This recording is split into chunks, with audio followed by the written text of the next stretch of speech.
Hey there everyone, it is Bozo Cow here again. I keep saying that I'll cast replays if you send them to me, and I told Shrike, hey, I'll get to this tomorrow. 11 days later, here I am, so definitely in a timely manner. But this is going to be another 1v1. Turn the volume down here just a little bit so your faces don't explode when you listen to this. Between Shrike and Peter. Gonna be a pretty fun game here. These are very fun players, especially Peter. He like always assault ship rushes, but apparently so Shrike and Peter were talking before the game, and Shrike said, just surprise me with something, but not an assault ship rush, so you can't rush. And I don't think I've ever seen this from Peter. He's actually not going to rush in the early game, so I understand this is a pretty fun game. Excited to see what these players are going to pull out, and I am kind of trying to keep on a one-a-day schedule at least for uploading videos. There's supposed to be a 2v2 match today, but we never really know if that's going to work out or not, so I figured I'd make this video. It is early in the morning, as they say, so no risk there for me. Shrike, by the way, flaunting some new colors here. I was like, and actually Peter too, because Peter normally has this kind of like, what is it? It's like blue and yellow kind of, and actually so does Shrike. I don't know, Peter's colors are kind of hard to describe, his like normal colors, but this is like black and white. Although it doesn't even really matter, you know, the stupid Con-F, they don't even paint their carrier, they're just like, meh, good enough. Soban are more cool that way, and he's going for like the Soban colors, just a little bit darker red than usual. So that's pretty cool, pretty authentic. The Soban are so cool, man, and even like that logo too, just oh, just get a look at that. Oh, yeah, anyway, we should probably look at what these players are actually doing here. Right, I was gonna say I would be amazed if Peter didn't go refinery mode first. If these players have agreed not to do any kind of rush before like 5 minutes into the game, which is crazy by the way, like I can't believe he actually got Peter to agree to this, but that would mean basically like not support cruiser first, like double support cruiser first, just like expand as fast as you can. And I think Peter is a little bit ahead in that regard. He's got another production cruiser coming out, and refinery mode is already finished, so.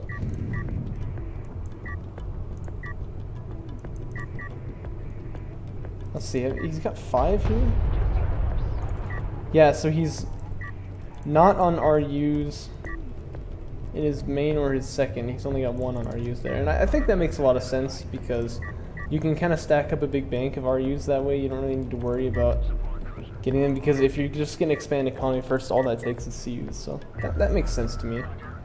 But eventually he'll want to tech in other units, he'll probably fill that one out, get another salvager on there. I hope he does notice it. I hope this is like a cognizant thing here, because sometimes, you know, we see that happen when people don't actually realize they're doing that. Another thing, I would just go ahead and put the power into the mobility support right here.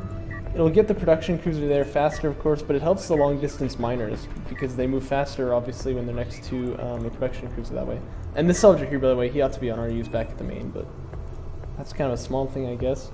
But I mean, first off, he's not doing anything. But second, if he's going to mine RUs, which he has to, because there's already 2 on CUs over here, then it's much more effective to mine the RUs from this side. There's not, wait a minute. Are there 2 salves there? Yeah, there are. How'd that happen? What, did he produce a salvager? You can't do that. Alright, I stand corrected. Second sport cruiser coming out of Shrike now. Peter lacking, looks like 3 salvagers, but he's going to start producing skimmers. And it's going to be fighters from Shrike. And I guess, you know, thinking about it, if you're not going to pass like this line in the first 5 minutes, I guess air is a good choice.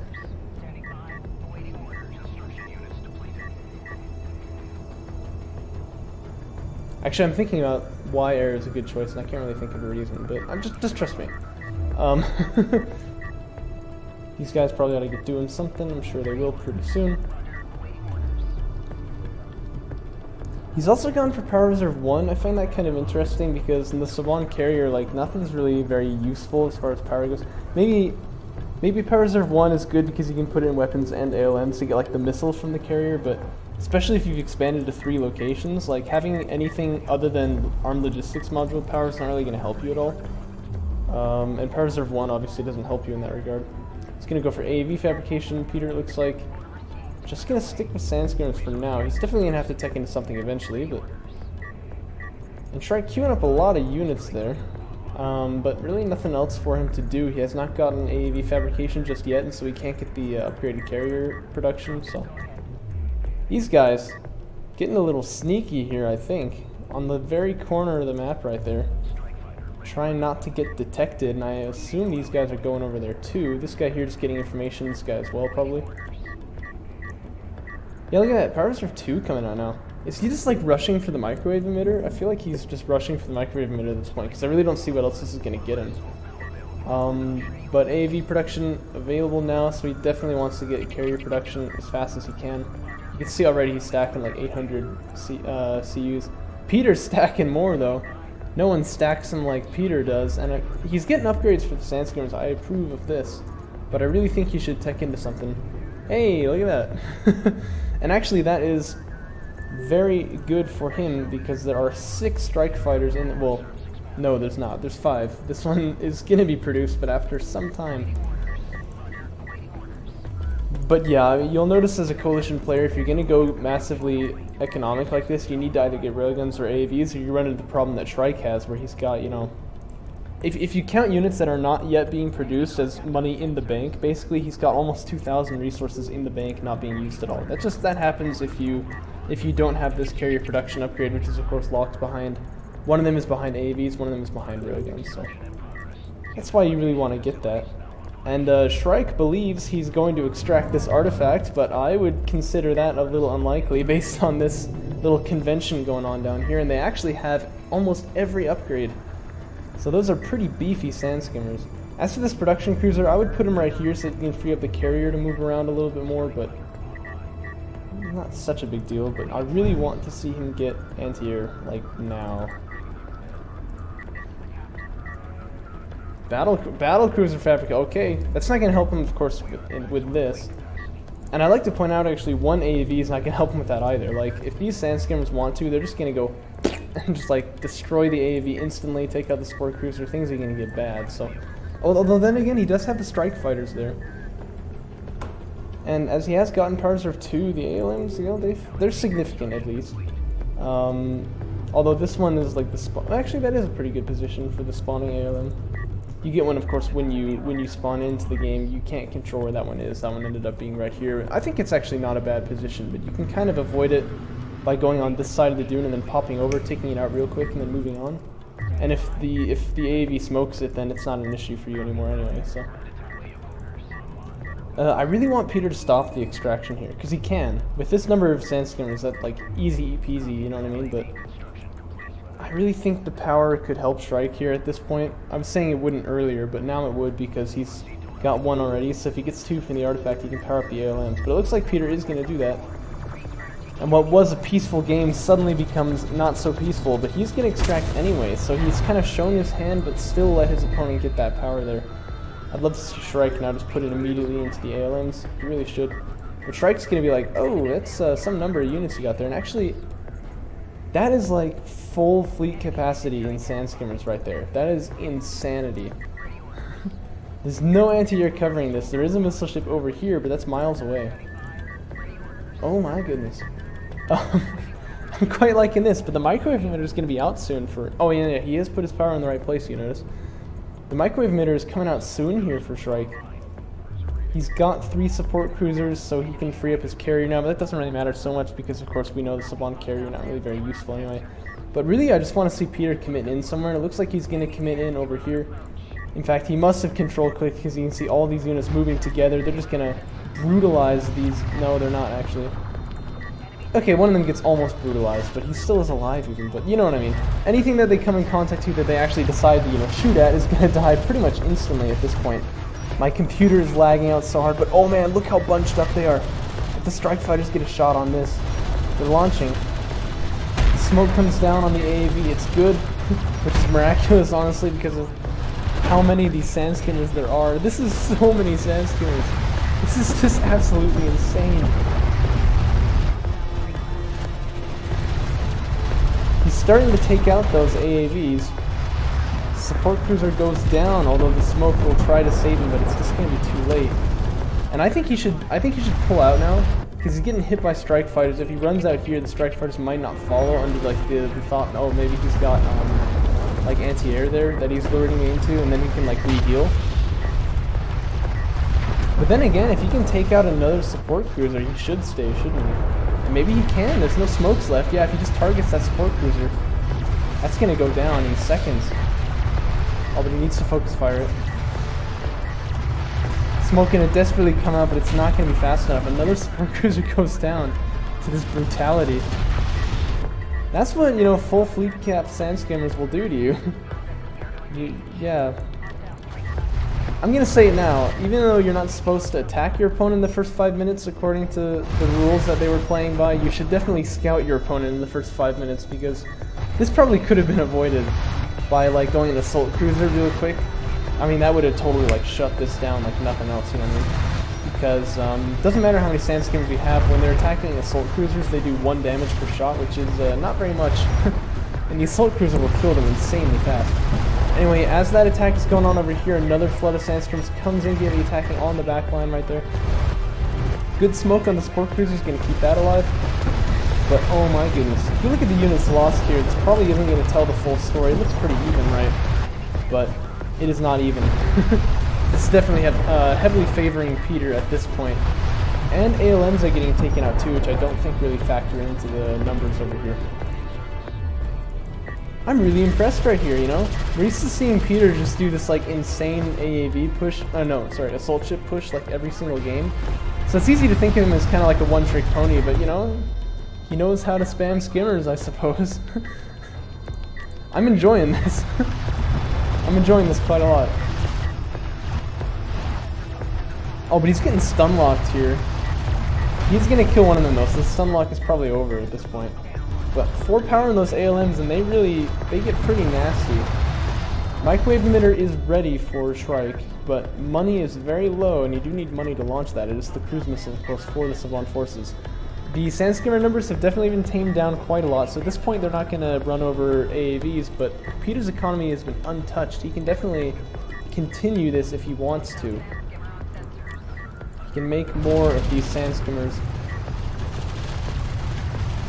These AAVs here, like, we are the counter unit, how are we getting killed? Yeah, it's because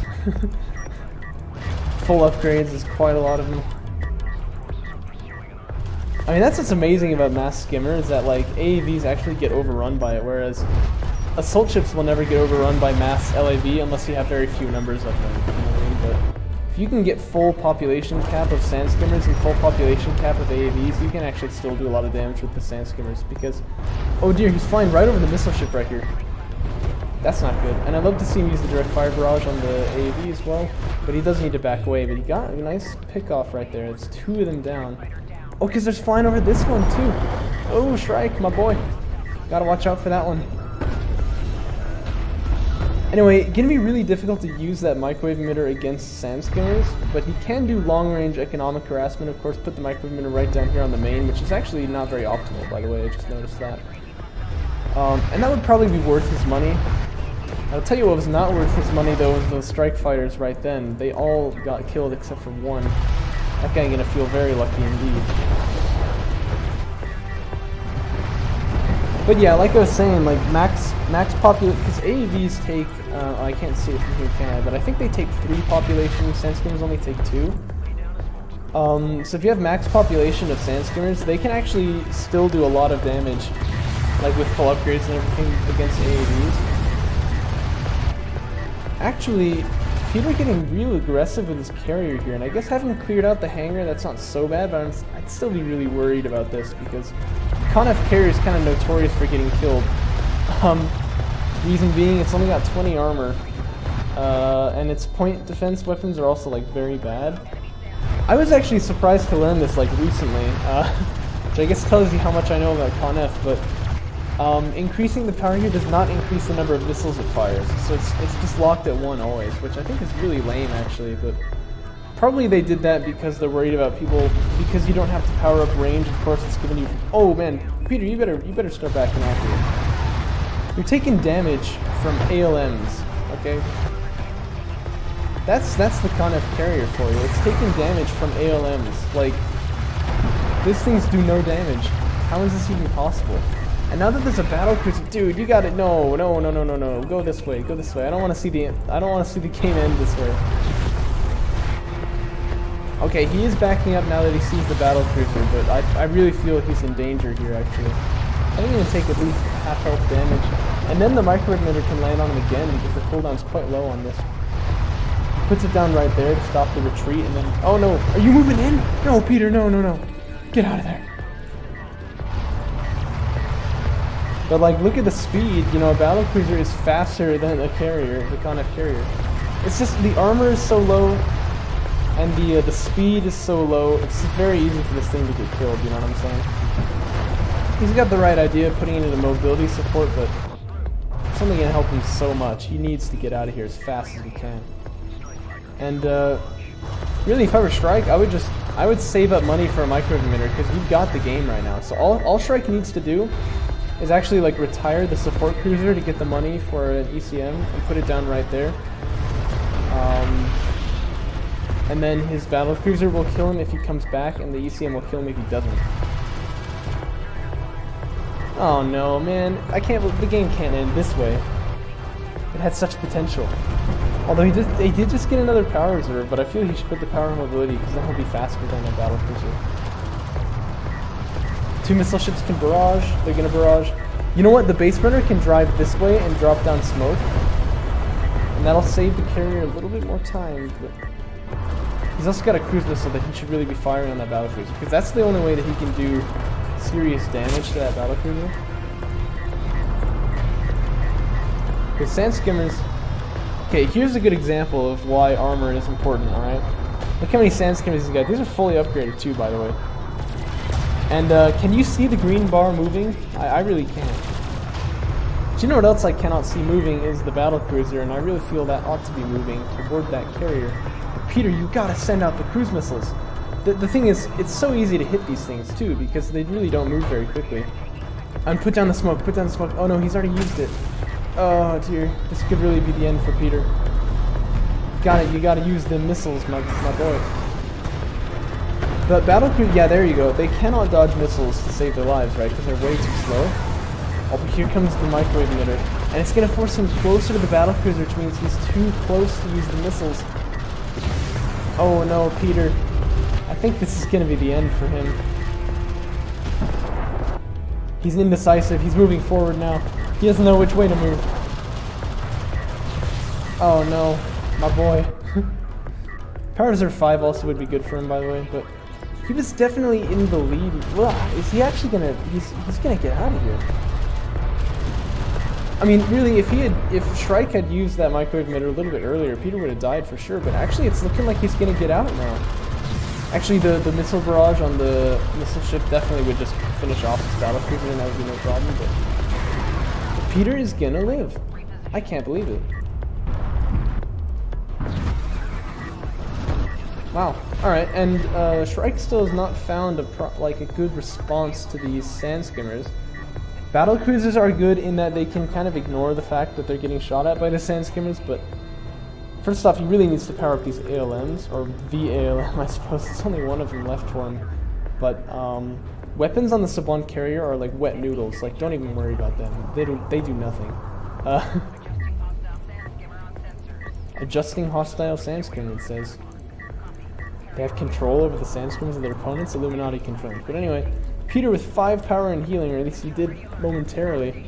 Definitely just trying to get out of there, and I definitely think that's the right move. If a battle cruiser pops now, first off, you should use the microwave emitter right there. You should use that thing. Use that thing, man. He may be saving up for another battle cruiser. I think they cost about 700, maybe 800 Cs. But his economy is getting kind of wiped here, so Shrike must win now. And there you go, that's the right idea. Smoke on the base runner would be nice here, but perhaps it's a little bit too advanced. I don't know. Con F carrier being forced to be... Excuse me, I have the hiccups in a bad way. Getting forced to be very close to this Sub 1 carrier here. Battle cruiser's out.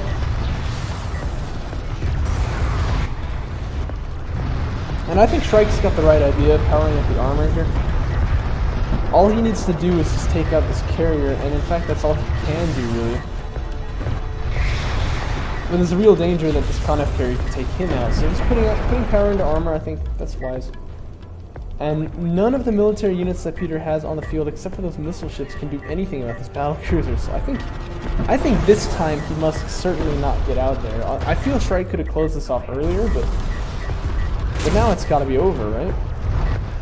Sandskimmers are going to come in, but 1 damage per shot on this battle cruiser. They're going to do nothing.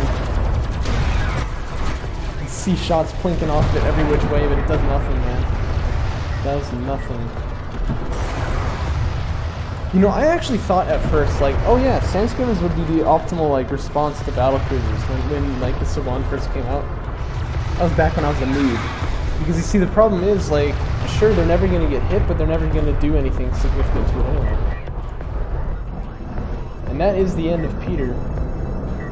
What a shame. He definitely was winning in that game, but he should have transitioned into rails, probably. So this, though, I think this was a very informative game, yeah, because it shows you, first off, Mass Sandskimmer can do a lot more than you think, but when you, oh, look how many artifacts he had, oh my gosh. Anyway, when you get to that point where you have done, like, this much economic damage, and he was down to, like, 1 base, you know, where he was on 3 over here, what you need to do, just transition into a game ender unit, you know what I mean, like, Siege can be a game ender unit, like Rails can be one of these. Maybe you can call them like high impact units or something like that, I don't know. Come up with a better name for it than game ender, that sounds kind of stupid. Battle cruisers are one, for example. I mean, we saw a lot of games back in the day. Discar used to do this all the time where he would like queue up 3 battle cruisers and he would drop them like here, here, and here from the carrier, and they would come in like down this lane, and down this lane, and you would just like, there's nothing you can do, you know what I mean? If you can let him get to that point, like, that's just gonna end the game, you know? That's like an impact thing, you know? Siege can do that really well, especially as Conef, because they're, like, ridiculously overpowered. Rails can do that really well. I think Rails is the choice he should have gone for, because that tech would be available faster. So he should have gone for railgun fabrication after he'd done all that damage. He could have massed up so many heavy rails. He could have 20 of them moving in on this side here, and there was nothing to stop that. So that was definitely the right move there, but instead he moved out with his carrier. I like the idea of moving out with the carrier, but with the Conef carrier you gotta be so careful because it's such a weak sauce unit, you know what I mean? So keeping it like here or like over here and stuff is pretty good. You can use the cruise missiles as support, but you can't get up into the action or else you're gonna die. And it always looks really funny when the Saban carrier and the Conef carrier get right next to each other, because the Saban carrier just can't do anything, period. The Conef carrier can't really do anything unless it's far enough away to use the cruise missiles, because they do have a minimum range. So they can just like walk next to each other for the entire game, you know, and you're just like, man, these things are trash. I mean, I really hope they're gonna fix that in the balance patches that they're making, but it's really funny. But that was actually a pretty enjoyable game. I enjoyed casting that, and I hope to catch. First off, let me point out, Kara Cup 6 is gonna be stacked, all right? Because I've just found out that a lot of players are joining it. Tomcat is joining it. He's not usually a 1v1 player, so that's really exciting. We've got Sparrow, of course, the Korean legend. I talked way too much about him in that one video. Garmulator will probably be there, but he hasn't confirmed that yet. I think Catharsis is obviously going to be there as well. Oh look, A-Game8 is playing Cup 50. Yeah, A-Game8 is probably not going to be there, unfortunately, but you know how that is. We're going to have Discara, of course. We're going to have me, you know, we're going to have Tarn Armor. That's going to be an awesome tournament, so definitely get excited for Kara Cup number 6. I invite you all to join the tournament as well, you know, even if you feel like you're not nearly as good as the players who I cast on my channel, we don't care. Tournaments are a great way to improve, and it's a lot of fun. And it's always good for the community to have more and more people in these tournaments. So go ahead and join that. I'll put the link in the description, and I'll see you guys next time.